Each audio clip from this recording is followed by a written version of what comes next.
আচলতে ধুবুৰী নামনি অসমৰ এখন ঐতিহ্যমণ্ডিত চহৰ, কিন্তু এতিয়াও এই ঐতিহ্যমণ্ডিত চহৰখনৰ চৌদিশৰ বিস্তীৰ্ণ এনেকৈ গাঁও ভূঁই যি অঞ্চল, এই অঞ্চলবিলাক এতিয়াও শিক্ষা দীক্ষাৰ ক্ষেত্ৰত বহুত পিছ হৈ আছে। দৰিদ্ৰ পুষ্ট এই অঞ্চলবিলাকৰ অৰ্থনৈতিক অনগ্ৰহতাই সমগ্ৰ অঞ্চলটোক এটা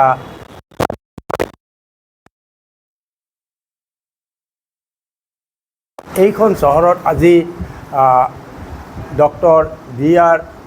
আম্বেদকাৰ ছিনিয়ৰ ছেকেণ্ডেৰী স্কুলৰ শুভ উদ্বোধন সঁচাকৈ অতি আনন্দৰ বিষয়। আৰু বিশেষকৈ এইখন অনুষ্ঠানে আগত দিনত এই সমগ্ৰ অৰ্থনৈতিক শিক্ষা দীক্ষাৰ ক্ষেত্ৰত পিছপৰা এই অঞ্চলটোক শিক্ষা সংস্কৃতিৰ পোহৰেৰে আগুৱাই লৈ যাব বুলি আমাৰ মনত দৃঢ় বিশ্বাস হৈছে।